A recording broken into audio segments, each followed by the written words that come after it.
Welcome back student, अस्सलाम वालेकुम। जैसा कि प्रीवियस लेक्चर में हमने हाइब्रिडाइजेशन की टाइप्स को एक्सप्लेन किया था, तो हाइब्रिडाइजेशन से रिलेटेड जो क्वेश्चन हैं वो एक्सरसाइज में दो क्वेश्चन हैं। व्हाट इज़ क्वेश्चन नंबर 13 है, आप वहाँ पे एक्सरसाइज में आप देख लीजिएगा। What is orbital hybridization, explain sp3, sp2, sp modes of hybridization of carbon. यानी ये जारी बात है, ये हमने लेक्चर भी किया कि कार्बन की हाइब्रिडाइजेशन है, चाहे वो अल्केन है, अल्कीन है, अल्काइन है। तो ये लॉन्ग क्वेश्चन, एक्सटेंसिव क्वेश्चन है। तो डायग्राम के तहत और कॉन्फ़िगरेशन के साथ इनकी हाइब्रिडाइजेशन और विद वन एग्जांपल जो है ना वो आपने इसको डिटेल करना है। नेक्स्ट उसी के साथ क्वेश्चन नंबर 14 है, explain the types of bonds and shape of molecules using hybridization approach. तो इसमें हमने टाइप्स ऑफ बॉन्ड चेक करने हैं, सिग्मा कितने हैं, पाई कितने हैं इन मॉलिक्यूल में, और अकॉर्डिंग टू हाइब्रिडाइजेशन। तो हाइब्रिडाइजेशन को देखते हुए ये आपने इथेन, इथीन, ये फॉर्मेल्डिहाइड है, और ये क्लोरोमीथेन या मिथाइल क्लोराइड है, और ये एसिटाइलिन इथाइन है। तो इनको हमने इनके बॉन्ड देखने हैं, इनकी ज्योमेट्री, शेप, और साथ में कितने बॉन्ड पाए गए हैं, कुल कितने बॉन्ड हैं, और उसमें सिग्मा कितने हैं, पाई कितने हैं। ठीक है, तो यहाँ पे फ़र्ज़ करें कि हम इसको स्टार्ट करते हैं क्वेश्चन नंबर 14 को। जैसा कि इथेन का स्ट्रक्चर, ये सिंगल बॉन्ड है कार्बन कार्बन, तो इससे भी पता चलता है कि कल भी बताया था पिछले लेक्चर में कि इसमें sp3 ऑर्बिटल हाइब्रिडाइजेशन है। उसके अलावा भी एक और भी फार्मूला है, ये Z जो है ना हाइब्रिडाइजेशन को एक्सप्लेन करता है। यानी अगर Z2 है तो वो sp हाइब्रिडाइजेशन है, Z3 है तो वो sp2 हाइब्रिडाइजेशन है, Z4 है तो वो sp3 हाइब्रिडाइजेशन है, Z5 इस तरह ये जो है ना ये होते जाएंगे।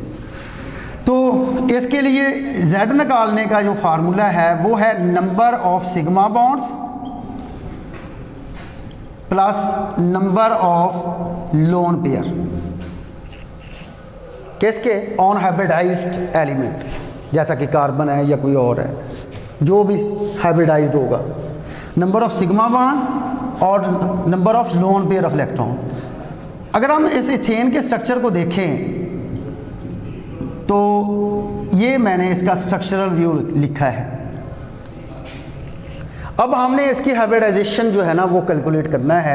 जब हाइब्रिडाइजेशन आ जाएगी तो हमें हमारे पास बॉन्ड एंगल भी आ जाएगा, शेप भी आ जाएगी, जो प्रीवियस लेक्चर में मैंने आपको एक्सप्लेन किया था। ठीक है, ये देखिए, ये G is equal to sigma bond, ये सारे सिंगल बॉन्ड सिग्मा बॉन्ड है, 1 2 3 4 5 6।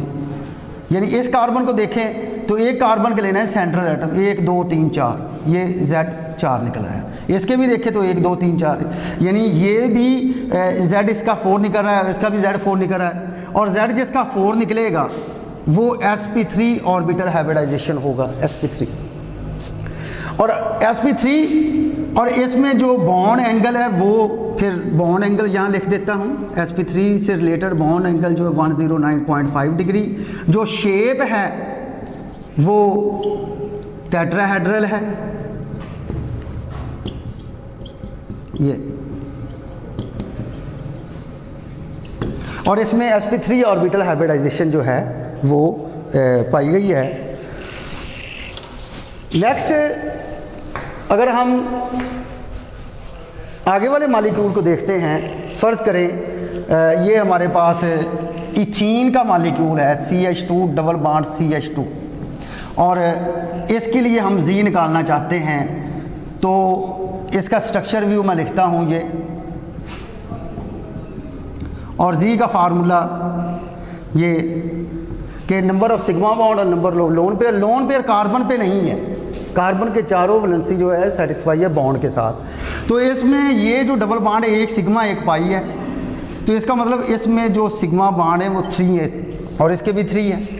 तो जब Z3 आ जाएगा तो आप चेक करिए, जब Z3 आएगा तो sp2 हाइब्रिडाइजेशन, इथीन मॉलिक्यूल में जो हाइब्रिडाइजेशन है वो sp2 है, और बॉन्ड एंगल जो है इसमें 120 का है,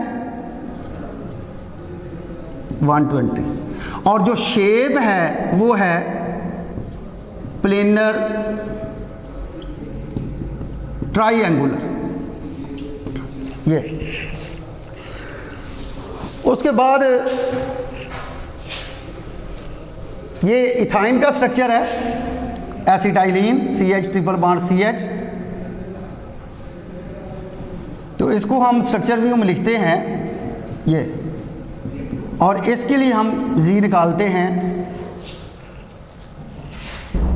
तो इसमें ये डबल बॉन्ड, ये दो बॉन्ड जो ऊपर पाई बॉन्ड है और सिंगल बॉन्ड जो सिग्मा, और एक कार्बन पे दो जो है वो सिग्मा बॉन्ड लोन पेयर नहीं है।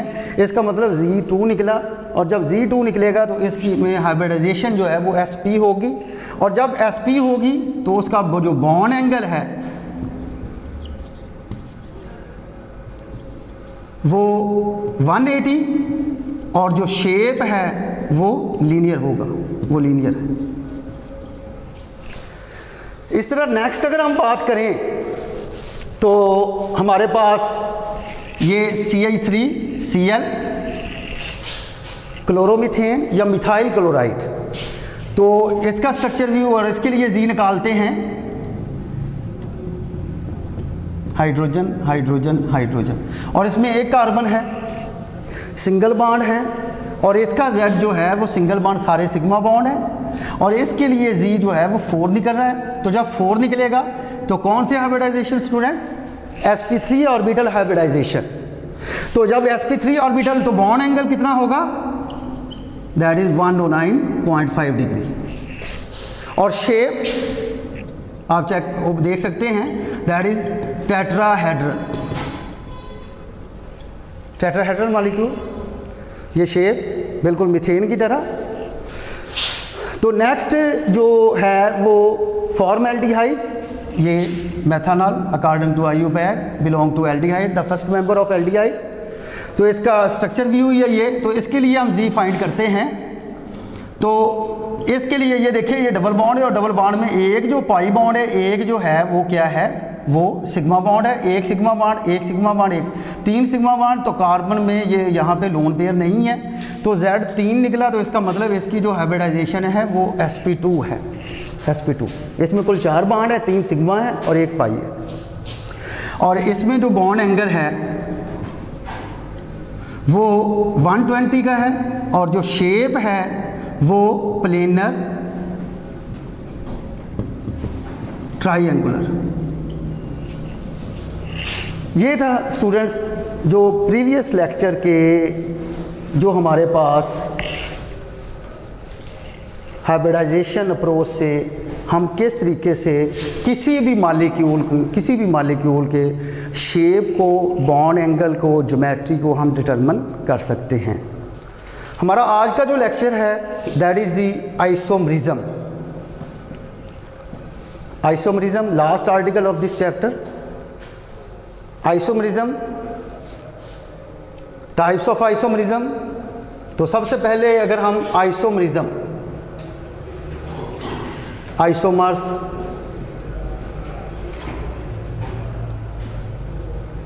इसको डिफाइन करेंगे।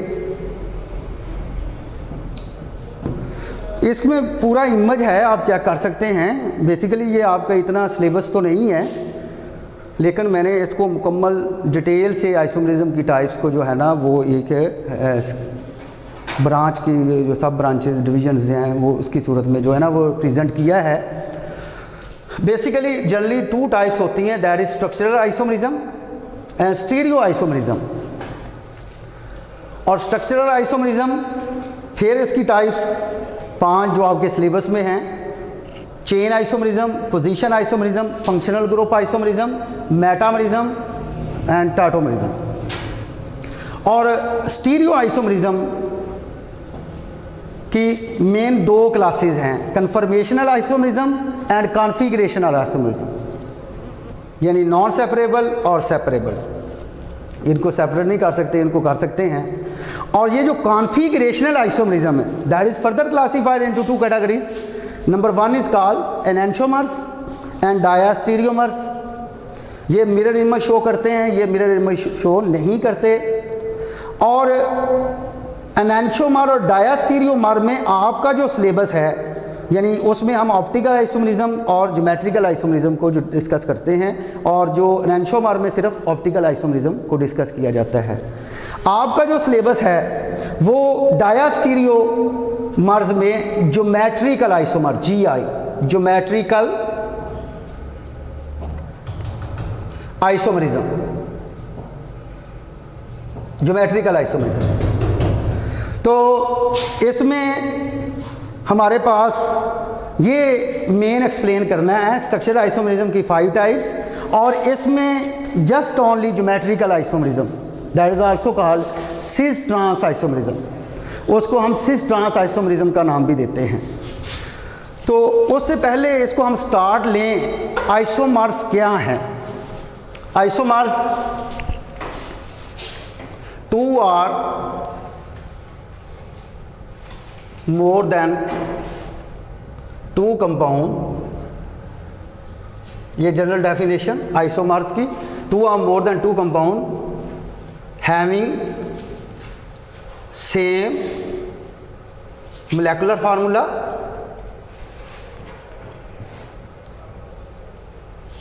But different arrangement of atoms is called isomers. इसको हम आइसोमर्स कहते हैं। फिर रिपीट कर रहा हूं, 2 or more than 2 compound having same molecular formula but different arrangement of atom. ज़ाहिर बात है 2 या 2 से ज़्यादा अगर होंगे तो वो मालिकुलर फार्मूला के लिहाज से सेम है, तो उनकी अरेंजमेंट जो है वो एटम की फ़र्क आएगा, तो वो एक दूसरे के क्या होंगे, आइसोमर्स होंगे। तो दिस फिनोमेना इज कॉल्ड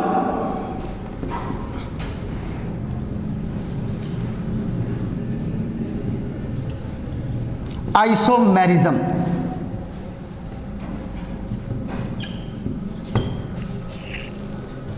इस प्रोसेस को हम आइसोमेरिज्म कहते हैं।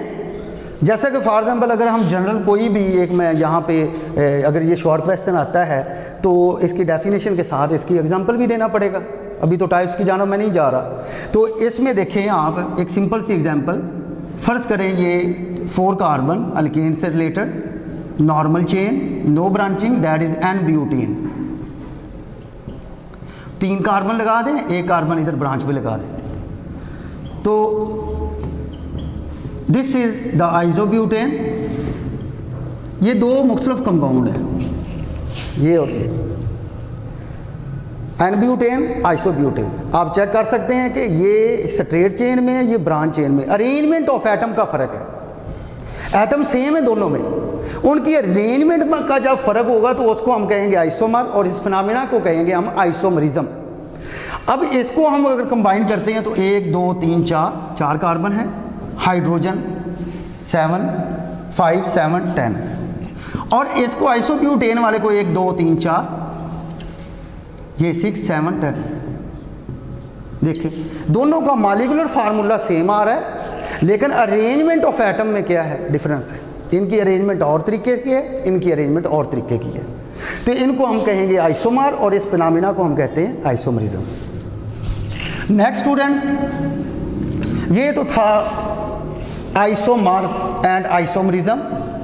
और अगर हम टाइप्स की बात करें तो सबसे पहले हमारा जो लेक्चर है वो ये है, यानी लेक्चर 12 में हम बात करेंगे स्ट्रक्चरल आइसोमरिज्म की, और इससे नेक्स्ट लेक्चर में मैं एक्सप्लेन करूंगा that is the geometrical isomerism next lecture में।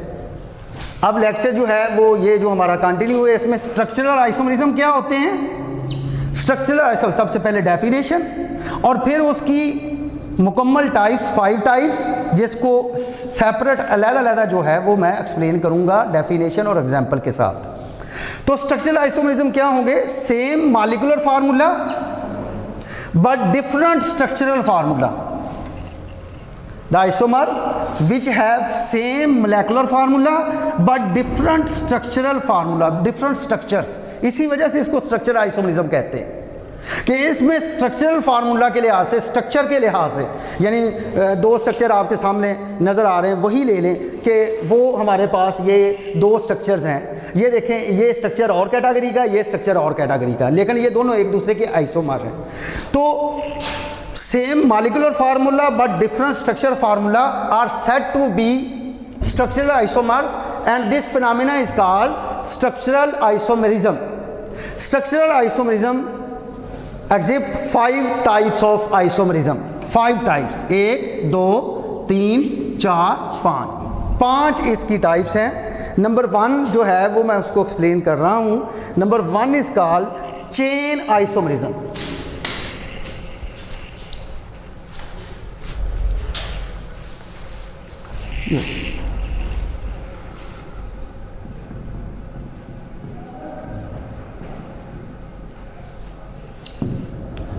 एटम की चेन का फर्क होगा, यानी इसकी definition, this is a type of structural isomerism. Chain isomerism is a type of structural isomerism in which they have same molecular formula but different in the length of chain, different in length of chain.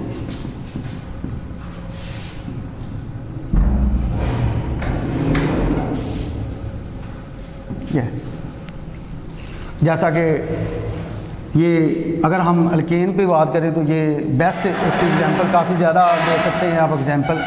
ये जैसा CH3 CH2 CH2 CH3 that is an butane, ये मैंने general example भी दिया था। और ये हमारे पास आइसोब्यूटेन, आइसोब्यूटेन, तो ये दोनों एक दूसरे के आइसोमर हैं। चेन का फ़र्क है, ये देखें, ये चेन लंबी है, ये चेन ब्रांच वाली बन गई, तो इसको हम चेन आइसोमेरिज्म कहते हैं। और butane show how many types of isomer, 2, ये मल्टीपल चॉइस भी है, शॉर्ट क्वेश्चन भी आता है, draw the isomers of butane. तो आप 2 स्ट्रक्चर जो है ना वो ड्रा कर सकते हैं, एक एन ब्यूटेन और एक आइसोब्यूटेन। जितना कार्बन अल्केन में वो ज़्यादा होता जाएगा, कार्बन की तादाद बढ़ती जाएगी, मॉलिक्यूलर साइज बढ़ता जाएगा, उसके पॉसिबल आइसोमर की तादाद भी बढ़ती जाएगी। जैसे फ़र्ज़ करें अब ये 4 कार्बन वाला 5 कार्बन वाला इससे ज़्यादा आइसोमर शो करेगा। देखते हैं, ये पेंटेन 1 2 3 4 5, 1 2 3 4, ये 5, 1 2 3, ये 4, ये 5। तो pentane show how many types of isomer, 3। Butane 2 show करता है, ये 3 शो करता है, क्योंकि ये देखें इसके कार्बन की अगर तादाद पूरी है, ये 5 है 5 है 5 है, ऑटोमेटिकली हाइड्रोजन सेटिस्फाई होंगे, पूरे होंगे। इसमें भी हाइड्रोजन आप चेक कीजिएगा, इसमें भी हाइड्रोजन 12 होंगे, काउंट कर लीजिएगा।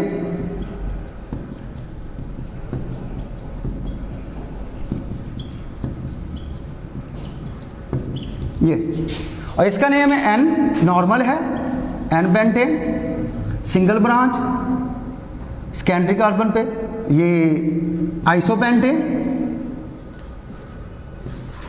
और डबल ब्रांच है that is neopentane.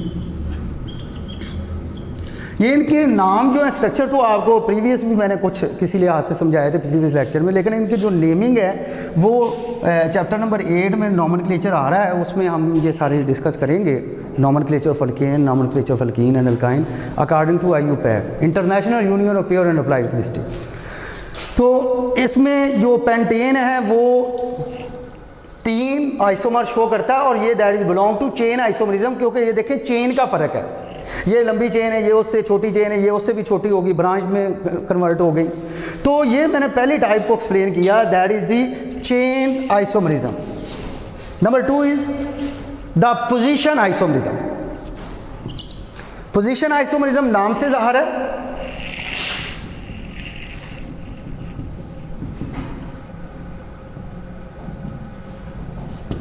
Same molecular formula,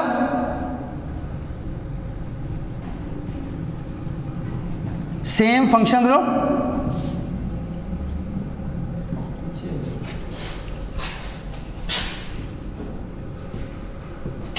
but differ in the position of function group.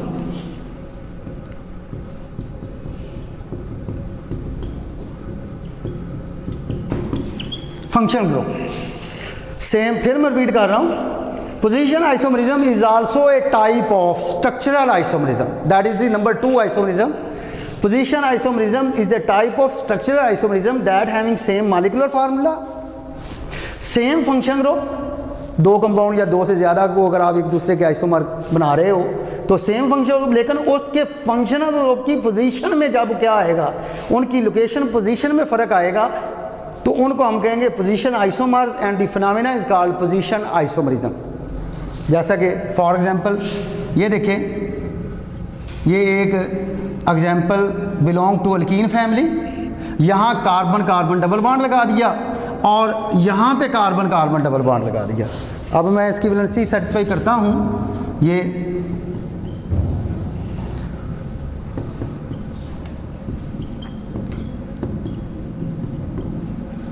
देखिए, यहाँ से डबल बॉन्ड नियर है, उधर से 1 2 के बीच लगा है और इधर 2 3, इधर से गिन लें या उधर से गिन लें, यहाँ पोजीशन सेम है। तो ये 1 2 1, तो जो नंबर कम होना है वो देना है। 1 2 में 1 हो गया तो ये 1 ब्यूटीन आ गया, और ये 1 2 3 4 तो कम नंबर 2 ब्यूटीन। यहाँ जो डबल बॉन्ड है, डबल बॉन्ड इज ट्रीटेड है फंक्शनल ग्रुप, क्योंकि फंक्शनल ग्रुप की पोजीशन का फर्क है। तो यहाँ फंक्शनल ग्रुप 1 2 के बीच लगा है और यहाँ फंक्शनल ग्रुप 2 3 के बीच लगा है, तो इसको कहेंगे 1 ब्यूटीन, दिस इज 2 ब्यूटीन। आप इसको काउंट करके देख लें, यानी 1 2 3 4 कार्बन, हाइड्रोजन गिन लें, हाइड्रोजन 8।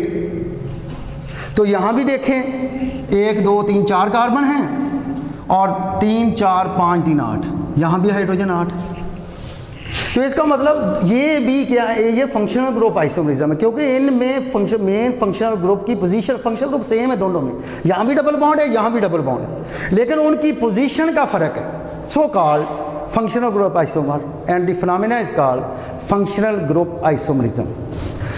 इससे रिलेटेड आप और भी एग्जाम्पल दे सकते हैं। ये देखें, फ़र्ज़ करें आपके पास 3 कार्बन है और आपने ये क्लोरो लगा दिया, इस तरह ये 3 कार्बन आपने क्लोरो यहाँ लगा दिया, chloro halo, this is treated as function group. ये वैलेंसी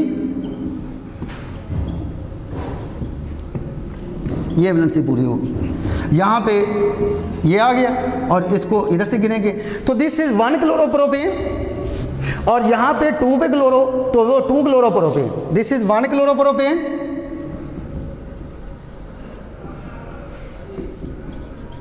और this is 2 chloro, and these are the isomer with each other. कौन सी आइसोमर? Position isomers. क्योंकि अगर आप इसको काउंट करें तो इसमें 3 कार्बन हैं और हाइड्रोजन जो हैं वो 7 हैं और एक Cl है। इसको काउंट कर लें, 3 कार्बन हैं, 3 4 3 7, और ये आ गया, ये same molecular formula according to definition. आप चेक करें, सेम मॉलिक्यूलर फार्मूला दोनों का, दोनों में सेम फंक्शनल ग्रुप है, लेकिन उनकी पोजीशन में क्या है, उनकी पोजीशन मुख्तलिफ है एक दूसरे से, तो that is called functional group isomers. Next अगर हम बात करें नंबर 3 पे, that is the functional group isomers. Functional group isomer the third type of structural isomers, यानी ये तीसरी टाइप है, क्यों? बिकॉज मैंने पहले बोला कि इस लेक्चर में हम स्ट्रक्चरल आइसोमरिज्म को एक्सप्लेन कर रहे हैं, इस पोर्शन को एक्सप्लेन कर रहे हैं, इस पोर्शन ये। तो तीसरी कैटेगरी जो है वो functional group isomerism. Functional group isomers क्या हैं? अगर हम इसके नाम से देखें कि 2 या 2 से ज़्यादा स्ट्रक्चर जिनका मॉलिक्यूलर फार्मूला क्या हो, वो मॉलिक्यूलर फार्मूला सेम हो और स्ट्रक्चर फार्मूला डिफरेंट हो, और फंक्शनल ग्रुप की नेचर भी मुख्तलिफ हो, डिफरेंट फंक्शन ग्रुप हो।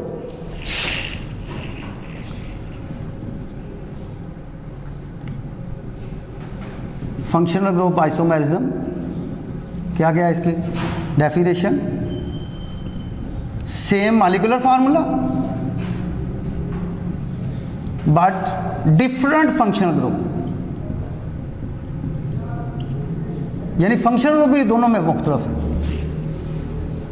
Are said to be functional group isomers and this phenomena is called functional group isomers. जैसा कि एक एग्जांपल ये देखिए, 2 कार्बन और अल्कोहल बनाते हैं इसको, ये वैलेंसी पूरी दैट इज एथानॉल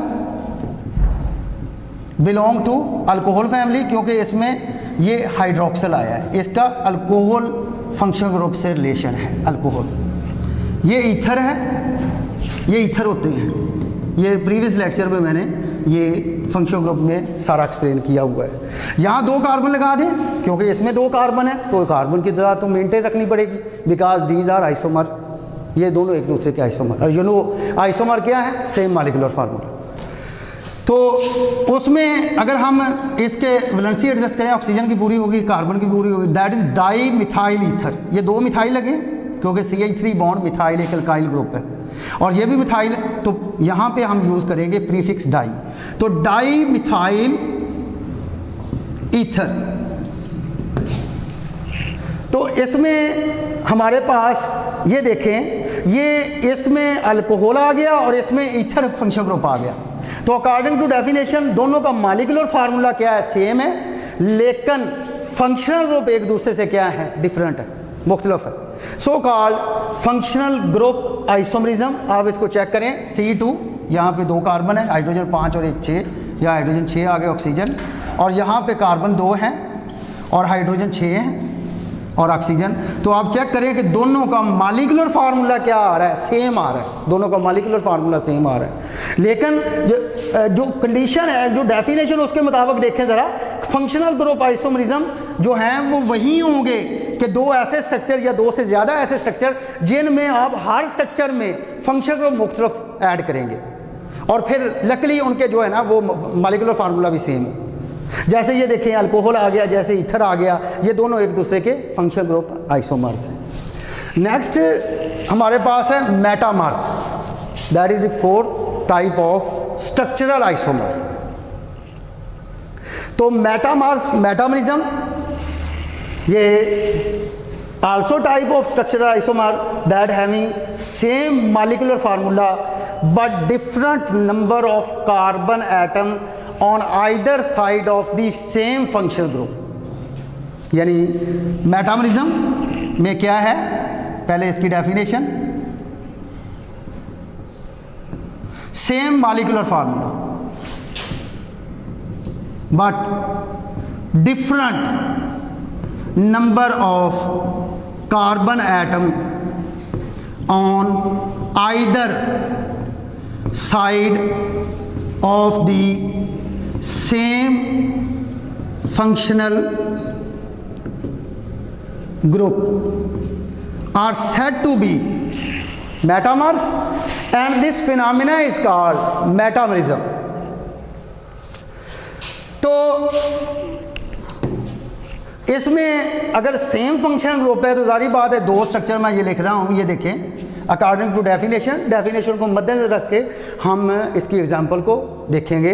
ये भी ईथर लिख लिया मैंने, ये भी ईथर लिख लिया, जारी बात है आप इधर भी कार्बन लगेंगे, इधर भी कार्बन लगेंगे, फिर वो एक कंपाउंड बन जाएगा, that is belong to ether. अब दोनों में सेम क्या है, फंक्शनल ग्रुप है, मॉलिक्यूलर फार्मूला भी ऑटोमेटिकली, क्योंकि आइसोमर पढ़ रहे हैं, मॉलिक्यूलर फार्मूला भी सेम होगा। तो फ़र्ज़ करें कि मैं यहाँ पे 2 कार्बन लगा देता हूँ और यहाँ भी 2 कार्बन लगा देता हूँ। अब कार्बन की तादाद आप गिन लें, 4 हो गई, 4 हो गई। अब यहाँ भी आपने 4 ही अरेंज करनी है, लेकिन वो इनकी ये तादाद ऐसे नहीं होनी चाहिए, वो ऐसे होगी कि आप एक जानब 1 लगा दें और 3 लगा दें। ये देखें कार्बन की तादाद पूरी होगी, यहाँ भी 4 है, यहाँ भी 4 है, किसी में 5 नहीं की या 3 नहीं की, ये 4 है तो ये भी 4 ही करनी है, लेकिन उनकी तादाद में फ़र्क डालना पड़ेगा। तो ये देखें इसकी वैलेंसी पूरी की, यहाँ पे ये देखिए मॉलिक्यूलर फार्मूला दोनों का सेम आएगा, स्ट्रक्चर फार्मूला डिफरेंट है, और दोनों साइड पे फंक्शनल ग्रुप के दोनों साइड पे कार्बन की अनइक्वल डिस्ट्रीब्यूशन है, इसको हम अनइक्वल डिस्ट्रीब्यूशन भी कहते हैं, या different number of carbon atom. ये इथाइल है, ये भी इथाइल है, तो इसका नाम बनेगा डाई इथाइल ईथर। ये मिथाइल है, ये प्रोपाइल है, मीन स्ट्रेट चेन में है। तो तीसरा मेंबर अल्काइल ग्रुप का, इसको हम एन प्रोपाइल कहते हैं। मज़ीद इसका जो डिटेल है वो चैप्टर नंबर 8 में मैं डिस्कस करूँगा। और इसका नाम बनेगा methyl n propyl ether, and these are metamer to each other. क्योंकि आप देखें कि इसको अगर हम देखते हैं तो कार्बन 4 हैं, हाइड्रोजन 10 हैं, इसमें चेक कर लें, ऑक्सीजन 1 है। तो यहाँ भी देखें 1 2 3 4 और 5 2 7 2 9 5 2 7 3 10 और ये ऑक्सीजन। ये देखें ये दोनों का मॉलिक्यूलर फार्मूला क्या आ रहा है, सेम आ रहा है। और इसमें दोनों साइड पे कार्बन अनइक्वल डिस्ट्रीब्यूट हुए। तो जब कार्बन अनइक्वल दो स्ट्रक्चर में डिस्ट्रीब्यूट हुए हों उनको हम कहते हैं metamers. Process is metamerism. Last point of the type of structural isomer is the tautomers, tautomerism. That is also a type of structural isomers. फिर रिकॉल कर दूं कि स्ट्रक्चरल आइसोमर्स क्या हैं, same molecular formula but different structural formula. आप check कर लें, सामने स्ट्रक्चरल फार्मूला डिफरेंट हो रहा है, एक दूसरे से डिफर हैं वो। तो टाटोमरिज्म में हम चेक करते हैं कि वो किस तरह आइसोमरिज्म का फिनोमेना जो है वो शो करते हैं। ये देखें, it is a type of structural isomerism having same molecular formula, दो स्ट्रक्चर में, और उसमें एक ही मॉलिक्यूल के अंदर प्रोटॉन की शिफ्टिंग एक ग्रुप से निकल के दूसरे ग्रुप में चली जाती है। The best example is amino acid, shifting of proton. ये और वो आयन सूरत में जो है वो अमाइनो एसिड जो है ना वो एस्टेब्लिश हो जाएगा। जैसे ये देखें, ये एक जनरल फार्मूला है ये अमाइनो एसिड का। This is the general formula of amino acid. ये एसिड लगा, ये अमाइनो ग्रुप है। तो एसिड से ये हाइड्रोजन जो है वो अगर इधर शिफ्ट हो जाता है तो हमारे पास एक डाईपोलर करैक्टर जो है वो एस्टेब्लिश हो जाएगा। ये देखिए, ये नेगेटिव और ये NH2, ये एक H लेकर NH3, ये पॉजिटिव बन गया और ये दो पोल एग्जिस्ट कर गया, एक नेगेटिव और एक positive, and that is called zwitterion. इसको हम ज़्विटर आयन कहते हैं, डाईपोलर नेचर, इंटरनल साल्ट भी कहते हैं। और ये दोनों एक दूसरे के टाटोमर्स हैं, स्ट्रक्चरल आइसोमर्स हैं, क्योंकि दोनों का मॉलिक्यूलर फार्मूला जो है वो क्या है, सेम है। प्रोटॉन एक ग्रुप से निकलकर दूसरे में गया है, बाहर नहीं गया, ना बाहर से कोई चीज़ ऐड हुई है ना इधर से कोई चीज़ बाहर खारिज हुई है। तो इसी टाटोमर्स में एक और एग्जांपल है जिसको हम कहते हैं कीटो इनोल टाटोमरिज्म। ये भी टाटोमरिज्म की एग्जांपल है। कीटो इनोल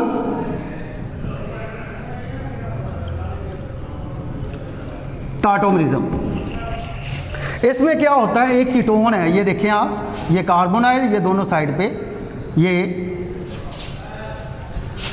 अब इसमें इसको अगर हम ओपन करके लिखें, ये CH3 को, यानी ये कीटोन आप इस तरीके से मैं लिख रहा हूँ और इसको मैं ओपन करके लिखूँ तो ये सिचुएशन बनेगी। ये कार्बोनाइल फंक्शन ग्रुप है और इधर वाला कार्बन और इधर वाला carbon, this is alpha carbon, this is also alpha carbon, और उसके पास जो हाइड्रोजन पड़े हैं दैट इज अल्फा हाइड्रोजन। और अल्फा हाइड्रोजन एसिडिक होते हैं क्योंकि ये हाई इलेक्ट्रोनेगेटिव इलेक्ट्रॉन को अपनी जानब खींचता है। तो जब वो खींचेगा तो यहाँ इलेक्ट्रॉन की डेफिशिएंसी आ जाएगी। होगा क्या कि एक बॉन्ड इधर चला जाएगा और इस पे नेगेटिव चार्ज आ गया, और जब एक बॉन्ड इधर चला जाएगा, इस पे नेगेटिव चार्ज आ जाएगा, तो यहाँ एक बॉन्ड रह गया। इसकी वैलेंसी पूरा करने के लिए एक बॉन्ड यहाँ पे चला गया, तो सिचुएशन ये बन गई। ये आप चेक कर सकते हैं, थोड़ा सा डिटेल कर रहा हूँ इसको। ये डबल बॉन्ड आ गया और ये हाइड्रोजन H पॉजिटिव की सूरत में ये O नेगेटिव के साथ मिलकर क्या बन जाएगा, OH। और बाकी यहाँ पे हाइड्रोजन कितने बचेंगे, 2 हाइड्रोजन बचेंगे। फिर रिपीट कर रहा हूँ, ये मैंने एक स्ट्रक्चर व्यू लिखा मिथाइल ग्रुप का। तो इसमें ये C डबल बॉन्ड O है, ये एक बॉन्ड इसके ऊपर जब गया तो वक्ती तौर पर ये ऑक्सीजन नेगेटिव हो गया। इसके नेगेटिव को ख़त्म करने के लिए ये हाइड्रोजन H पॉजिटिव की सूरत में जब इधर जाएगा तो वो OH बन जाएगा और इसका बॉन्ड इधर शिफ्ट हो जाएगा और ये बन जाएगा डबल बॉन्ड। और बाकी यहाँ पे क्या आ गया, ये CH2 आ गया।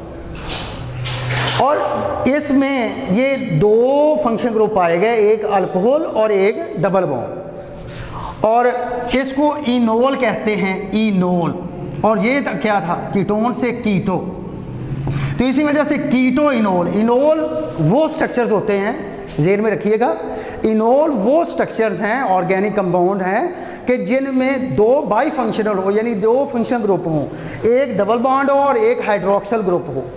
जो EN है वो इंडिकेट कर रहा है अल्कीन फैमिली को, और जो OL है वो हाइड्रोक्सल को कर रहा है। तो आप चेक करें, इसमें भी ये टाटोमरिज्म शो कर रहे हैं, टाटोमर्स हैं ये एक दूसरे के, क्योंकि दोनों का मॉलिक्यूलर फार्मूला क्या है, वो सेम है।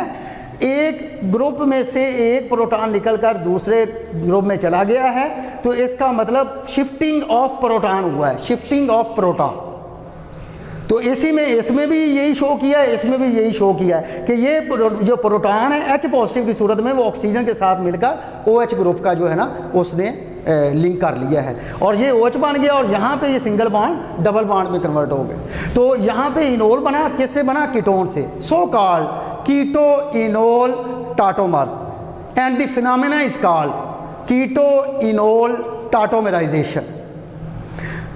नेक्स्ट बच्चों ये मुकम्मल हो गया है, आप चेक करें ये स्ट्रक्चरल आइसोमरिज्म, यानी अगर मैं इसको रिकॉल करूं तो with in a few moments में कि स्ट्रक्चरल आइसोमरिज्म की सबसे पहले हमने डेफिनेशन की, जनरल एग्जांपल को देखा, और उसके बाद हमने कहा कि स्ट्रक्चरल आइसोमरिज्म की मेन 5 टाइप्स हैं।